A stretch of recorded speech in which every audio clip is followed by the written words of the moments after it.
श्री परमात्मने नमः. श्रीमद भगवद्गीता महात्म्य अध्याय 3. श्री भगवान म्हणाले, देवी, जनस्थानात एक जड नावाचा ब्राह्मण राहत होता. तो कौशिक गोत्रातील होता. त्याने ब्राह्मण धर्म सोडून व्यापार करण्याचे ठरवले. पुढे पुढे तो परस्त्रियांशी संबंध ठेवून व्यभिचार करू लागला. तो नेहमी जुगार करत खेळत असे आणि शिकार करून प्राणी हत्या करी. यातच त्याचा काळ व्यतीत होई. यामध्ये त्याचे धन संपले. त्यामुळे व्यापारासाठी तो दूर उत्तरेकडे गेला. तेथून पुष्कळ धन मिळवून तो घराकडे येऊ लागला. बराच रस्ता पार करून घरी येत असता सूर्यास्त होऊन चोहोकडे अंधार पसरला. तेव्हा त्याने एका झाडाखाली मुक्काम केला. तेथे दरोडेखोरांनी त्याच्यावर हल्ला करून त्याचा प्राण घेतला. तो अधर्माचरण करणारा असल्याने मृत्यूनंतर भयंकर पिशाच्य झाला.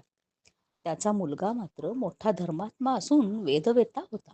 त्याने वडील गावाहून परत येण्याची बरेच दिवस वाट पाहिली आणि जेव्हा ते आले नाही तेव्हा त्यांचा शोध घेण्यासाठी तो स्वतःच घर सोडून बाहेर पडला.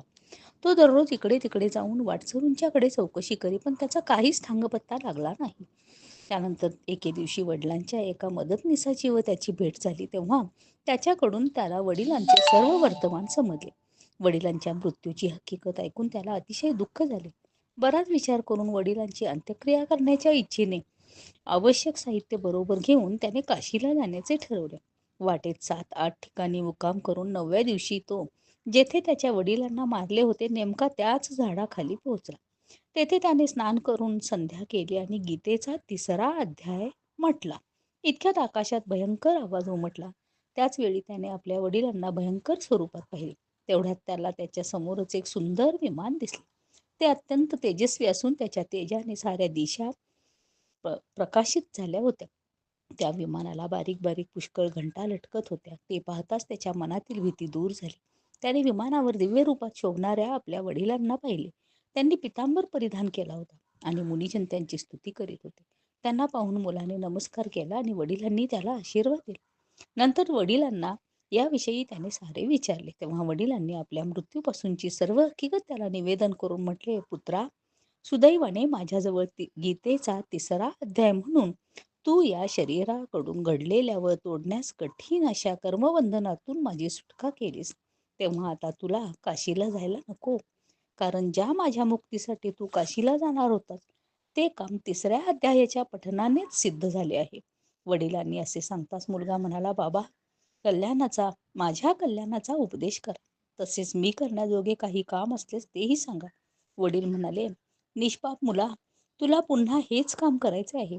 मी जे काम केले तेच माझ्या भावानेही केले होते. त्यामुळे तो घोर नरकात खितपत पडला आहे.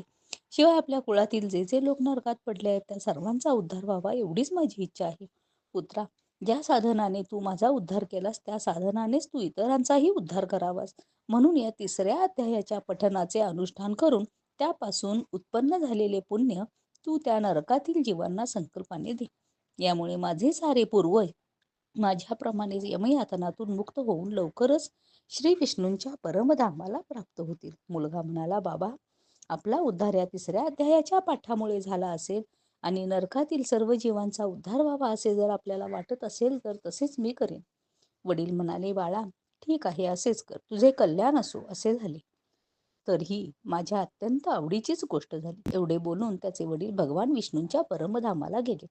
नंतर तो मुलगा फिरून जनस्थानातील भगवान श्रीकृष्णांच्या अत्यंत सुंदर मंदिरात आला आणि त्यांच्या पुढे बसून त्याने गीतेच्या 3ऱ्या अध्यायाच्या पाठाच्या आवृत्ती सुरू केल्या.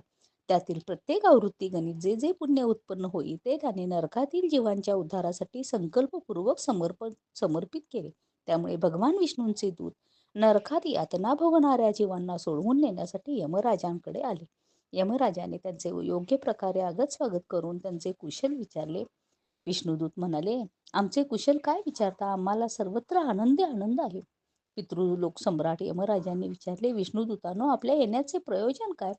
विष्णुदूत म्हणाले, यमराज, शेषशय्येवर पहुडलेल्या भगवान विष्णूंनी आमच्याद्वारा आपले कुशल विचारले असून आपल्याला आज्ञा केली आहे की आपण नरकातल्या सर्व जीवांना नरकातून काढून आमच्या स्वाधीन करा. अत्यंत तेजस्वी भगवान विष्णूंची ही आज्ञा ऐकून यमाने मस्तक लववून त्याचा स्वीकार केला आणि मनोमन काही विचार केला. नंतर मदोन्मत्त नरकवासी जीवांना नरकातून मुक्त करून विष्णुदूतांच्या स्वाधीन केले आणि त्यांच्या पाठोपाठ आपणही श्रेष्ठ विमानात बसून भगवान विष्णूंच्या निवासस्थानाकडे क्षीरसागराकडे गेले. त्या सागरात कोट्यावधी सूर्यासारखे तेजस्वी नीलकमलासारखे श्यामसुंदर लोकनाथ जगद्गुरु श्रीहरींचे त्यांनी दर्शन घेतले. श्री विष्णवे नमः.